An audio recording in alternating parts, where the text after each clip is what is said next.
I never believed in curses, or ghosts, or anything beyond what you could see and touch. I was the kind of person who laughed at horror movies, rolled my eyes at creepy stories on Reddit, and always assumed people who claimed they saw something were just looking for attention. That changed when I moved into the house. It wasn't supposed to be permanent. I had just broken up with my girlfriend, my lease was up, and a coworker of mine told me his uncle owned a place outside the city that needed someone to keep it occupied until they decided whether to sell it. Cheap rent, big space, quiet. Too good to pass up. The first thing I noticed about the house was the way the windows faced inward. Not all of them, but enough that it felt deliberate. As if, no matter what room I was in, another part of the house could look in on me. At first, I told myself it was just an odd design choice. Old houses are weird. But after the first week, I realized it wasn't just the architecture that made me feel watched. The first night, I didn't sleep. I blamed the creaks, the groans of the floorboards, the way the wind scraped at the shutters. But at around 3 a.m., I heard something else, a sound that wasn't the house. It was faint, like someone shifting their weight carefully. Too careful, like they didn't want me to hear. I got up, checked every lock, walked through the halls with my phone flashlight. Nothing.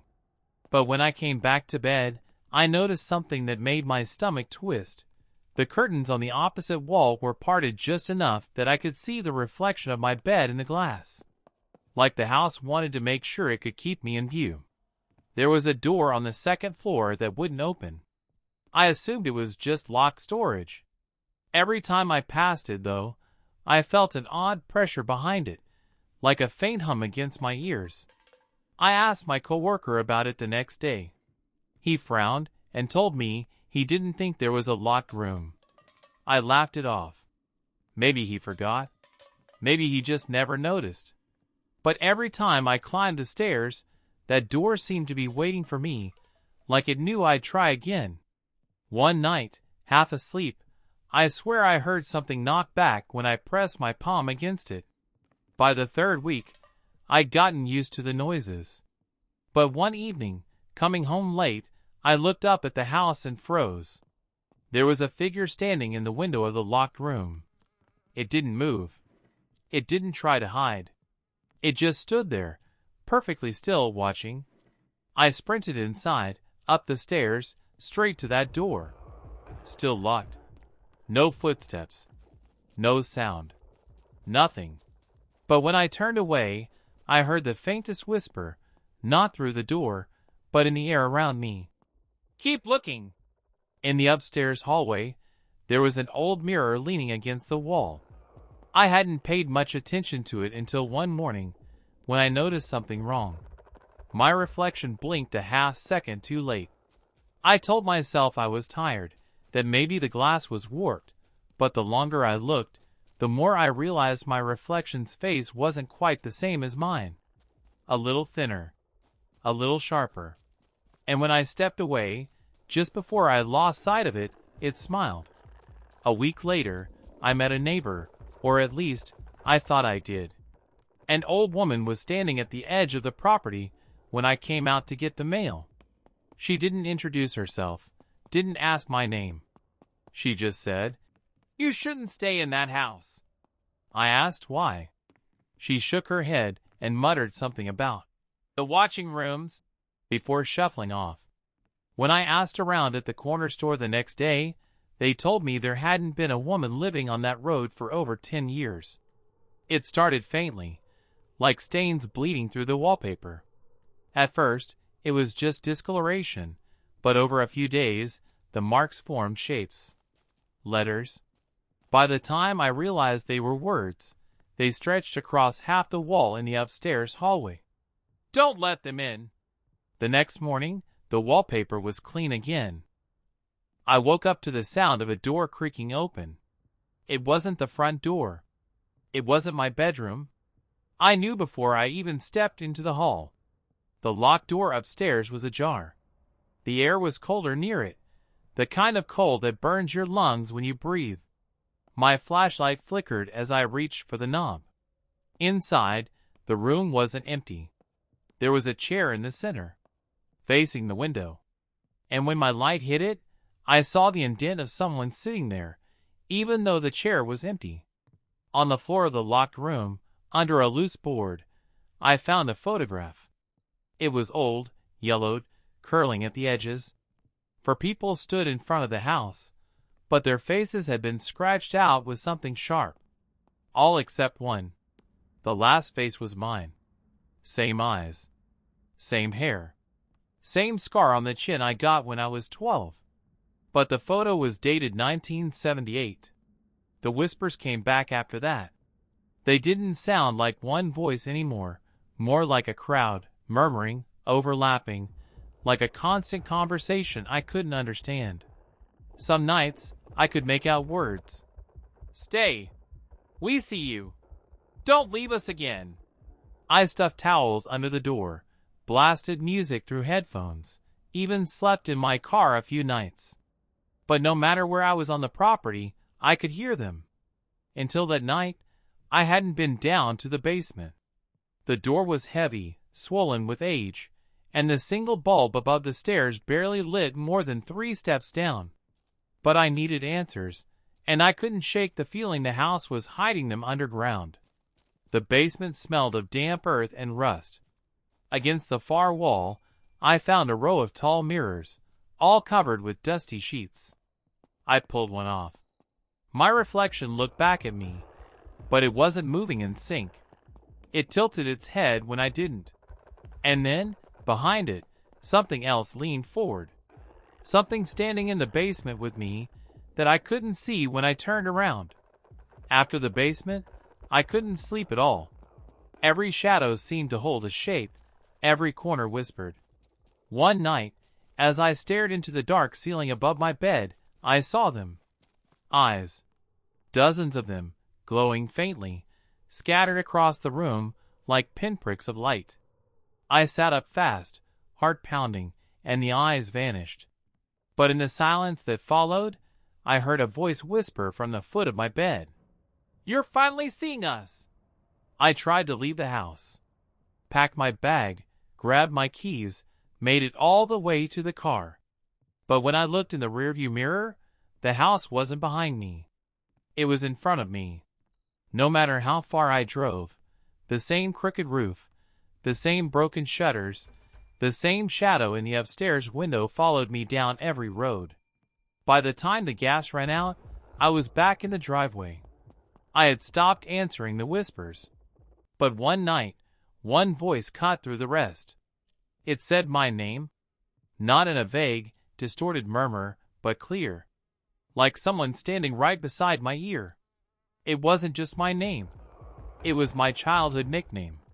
The one only my mother used, the one I hadn't heard since she died. I turned, expecting her. No one was there. In a drawer in the locked room, I found a diary. Its leather cover was cracked, the pages brittle. The handwriting was frantic, scrawled in uneven lines. Most of it was unreadable, but one sentence repeated over and over. "The house doesn't want you to leave. It wants to keep you until you're part of it."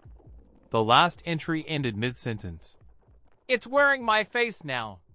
I saw myself in the kitchen. Not a reflection, not a trick of the glass. Me. He stood at the counter, humming a tune I didn't recognize, buttering bread like it was the most normal thing in the world. When he looked up and met my eyes, he smiled. "Finally," he said. "You made it back." Then he dropped the knife and ran at me. I stumbled backward as my double charged me. His footsteps shook the floor, louder than they should have been, like the house itself was running with him. I slammed the door shut, but the banging didn't stop. Each hit rattled the walls, dust falling from the ceiling. Finally, silence. When I opened the door again, the kitchen was empty. But the knife was still on the floor, fresh blood dripping from the blade. That night, I tried turning on the old TV in the living room, hoping for some noise to drown out the house. The screen filled with static. But then, through the static, I saw myself, sitting exactly where I was, staring into the television. My reflection on the screen leaned forward and whispered something I couldn't hear. So I turned up the volume.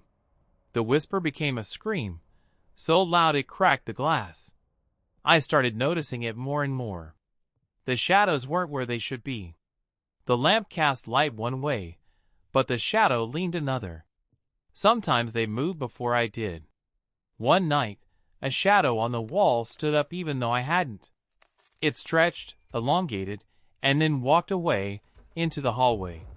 When I followed, the hall was empty. But the floor was wet, as if something had just crawled through. I went back to the basement, back to the mirrors. One of them wasn't covered anymore. In it, I didn't look afraid.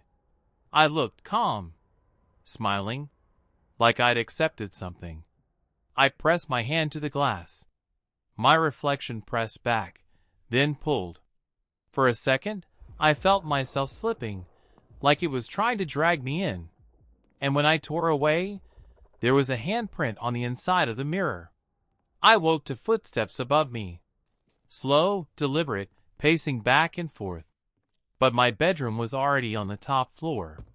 I held my breath, listening. The steps grew heavier, until dust fell from the ceiling. Then, with a sharp crack, the sound stopped, right above my bed.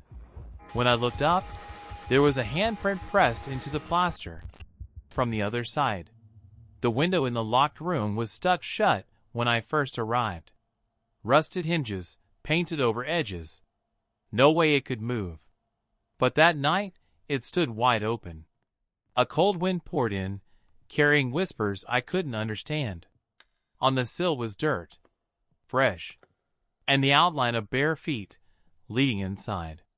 I saw the old woman again. Only this time, she wasn't at the road. She was standing in my hallway. Her mouth moved, but no sound came out. Her hands trembled as she pointed behind me. When I turned, there was nothing there. When I looked back, she was gone. All that remained was the faint smell of soil, like freshly dug earth. It started with the walls, expanding, contracting, like lungs. The sound was low, guttural, the rasp of something alive. Doors opened and closed without anyone touching them. The floor shifted under my weight, as if something beneath it was turning in its sleep. And then I realized the house wasn't haunted. The house was alive.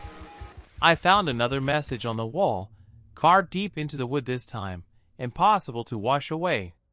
"IT wears you until you're empty." The letters were jagged, desperate, the grooves still fresh, as though someone had carved them minutes ago.